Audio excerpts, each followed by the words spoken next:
It was particularly fun for me to have Michael Beckwith here yesterday because I've been doing work over the last 2 decades trying to bring more conscious leadership into the world.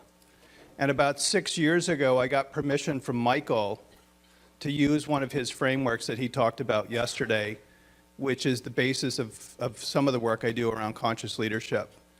So there are 4 states of consciousness and conscious leadership that I use in the work I do with leaders, which is what Michael talked about yesterday.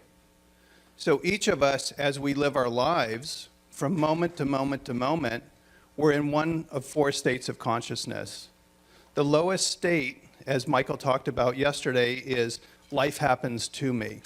I'm a victim of the circumstances of my life. The person that cuts me off as I'm driving down the road, the person that cuts me off in line, somebody that does something to me. I'm a victim of life. The next level up is life happens by me. I'm in the shadow side of ego. My life is so fantastic because, damn it, I made it that way. I'm so good. The third level of consciousness or conscious leadership, as Michael talked about, is life happens through me. I'm in this state of ease and growth and flow and synchronicity and just magic. And then the fourth is life as me. There's no distinction between me and everything. Those bottom 2 levels of conscious leadership, either victimhood or the shadow side of ego, you're living your life from fear. And you're below the line. The other 2 levels, life is happening through me, life is happening as me. You're living your life from a place of trust. You're living your life from a place of love. So I'm going to be sharing some stuff with you this morning. And as Bill shared yesterday in the table of contents, I just want you to notice what you notice as I'm sharing the information. How are you feeling? What's going on inside your body? Are you finding that fear is arising? Or are you finding that trust and love is arising? So as I share this information, just think about what is your state of consciousness as you're experiencing the information. So with that as a backdrop, I would just ask you all to close your eyes. Now, I want you to return to your hotel room in this moment, and I want you to take some hand towels and stuff them in the toilet.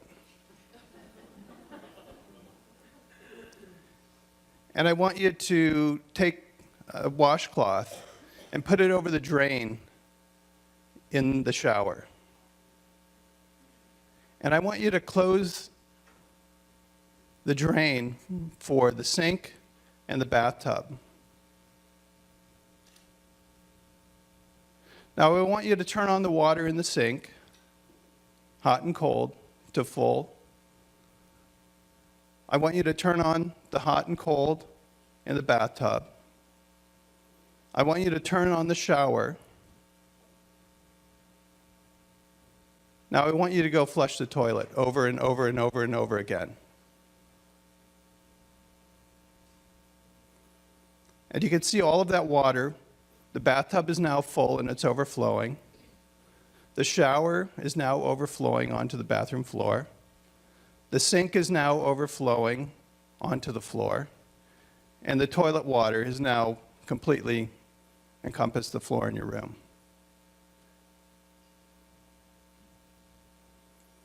Now go over to the sink and maybe turn the water down a little bit. Go to the bathtub. Turn the water down a little bit. Maybe turn the water down a little bit in the shower.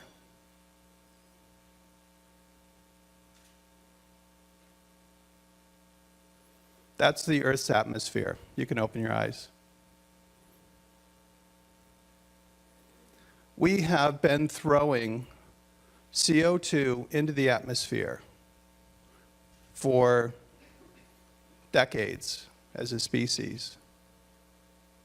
The carrying capacity of the atmosphere for about 66 million years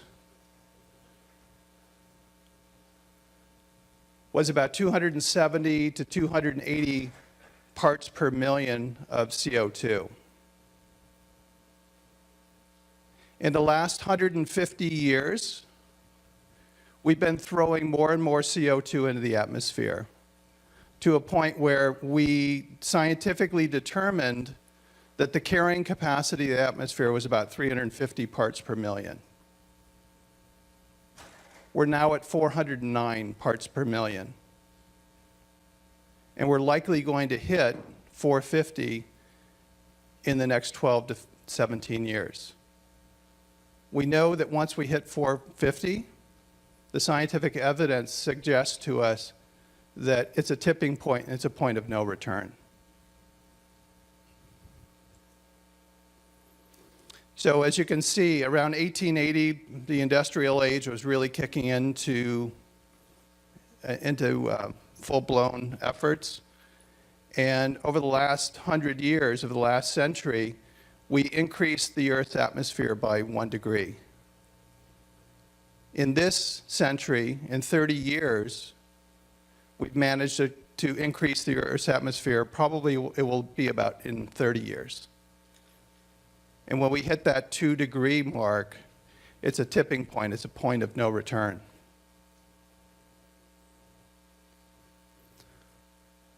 All of the climate indicators are on red. And most human beings are just living their lives. Some of us who are awake are turning the water down a little bit, the volume down a little bit in the sink, in the bathroom, in the shower. All that does is it minimizes the amount of CO2 going into the atmosphere. It doesn't do anything to pull it out of the atmosphere. Unless we pull it out of the atmosphere, it's like just leaving the water running. And the tub's already overflowing, the shower's already overflowing, the sink's already overflowing, the toilet's overflowing. And we've got all of this water accumulating on the bathroom floor. And now it's running into the rest of your room. So take your shoes off before you go back into your room at the end of the day today. So what are we going to do about it? What can we do about it? The best technology is trees. There are people experimenting with different kinds of mechanisms to pull the CO2, to mine the CO2 out of the atmosphere. There's a pilot project going on near San Francisco Airport where they built a machinery to start sequestering the CO2 out of the atmosphere. That may or may not work. It may or may not be able to scale. But in the intervening period, we do know that trees will actually pull the CO2 out of the atmosphere. And it's actually quite simple. It's a question of how many trees, what kind of trees, where do they need to be planted, and by when. So as you can see in the slides, soil actually pulls more CO2 out of the atmosphere than trees. But in the last 150 years, we've lost half the topsoil on the planet. In 1977, or since 1977, we've lost 40% to 50% of the coral in the oceans. And by 2035, we'll have lost 100% of it if we don't do something. So not only are we overfishing the oceans, but we're destroying the coral, which is the nursery for life in the oceans. And we're on the verge of having killed all of the oceans on the planet. And if we don't get more CO2 out of the atmosphere, because half the CO2 produced on the planet goes into the atmosphere, 25% goes into the oceans, and the other 25% gets sequestered on the land.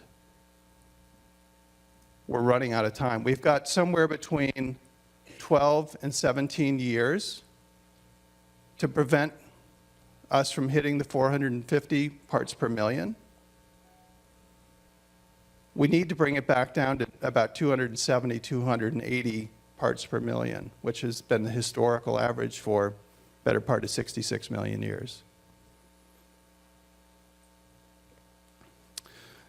So we talked yesterday about the Sustainable Development Goals. If we plant trees, or if you think about what do trees do around sustainable development, they actually hit most of the SDGs. They help with hunger, they help with employment, they help with air quality, they help with the oceans. And how do they do that? If you think about trees and the various models of how trees are being planted around the world, particularly in third world countries, but increasingly in second world countries, NGOs are working with women, and it's primarily women, to plant seeds on their terraces, in their yards, in their gardens, to grow trees, get them to seedlings. They get paid to do it.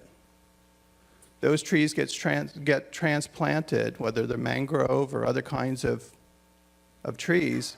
They get transplanted into the forest and create economic opportunities. One of the organizations I've been on the board for about 6 years is an organization based in Belgium. It's called We Forest, which is working on not only trying to understand the science of reforesting the planet, the impact of the planet, of tree planting, but also figuring out models for employment so we get out of this false choice of the economy or the environment, creating employment opportunities. When they plant forests around the world, they'll set aside about 10% of the trees to be fruit or nut-bearing trees so that it's a source of food, it's a source of employment, it's a source of education, it's great for the environment, it's great for the economy. So we have, with trees, the opportunity to help with carbon sequestration, help with climate, help with employment, help with a whole host of things that we don't think about because as human beings, we think of trees as a resource. And the reality is trees are more than that. Trees are beings just like we're beings. And until we can change our relationship with nature and stop seeing ourselves as separate from nature, until we can start seeing trees as beings, just like we look at each other in the room and think, well, we're human beings, we're different from all of the other plants and animals on the planet. We're going to continue to throw more CO2 into the atmosphere and destroy the opportunity for human life on the planet. So then the question becomes, how many trees? What kind of trees? And where do we plant them? And it's actually really simple. We need to plant 263 billion trees by 2030. So we've got 12 years. That averages out to, with 7.5 billion people on the planet, it averages out to each person on the planet planting 36 trees. Depending on where they're being planted around the world, in Tanzania, for example, it costs about 10 cents to plant a tree, grow it, and get it to survivability at a year. In the US, it's about $1.50. The global average is 50 cents a tree. So we're talking $18 for every person on the planet to get these 263 billion trees planted in the next 12 years. So my question for all of you, are you ready to help? Are you ready to get this done? As a father, as somebody who hopefully has another 40 or 50 years of life on this planet, I'm absolutely committed. And I would ask that each of you, as a human being, each of you as a leader in your organization, to commit to getting this done. It's, from what I understand from the science, it's the only hope for humanity. It's the only hope for our species on this planet. Because the Earth has been around for billions of years. The Earth will be here long after we leave this planet. So I'll just close by going back to what I said at the beginning. What did you notice as I was sharing this information? How were you feeling? And can you commit to this from a place of love? Can you commit to this from a place of trust and not feel victimized by this information, but really embrace it, with enthusiasm, with excitement, with love, with caring, with commitment to getting this done.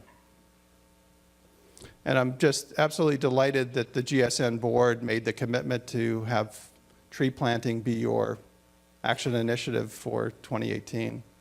And I'm hopeful that in 18 months, you can pick a new action initiative for 2020. Thank you, Tom.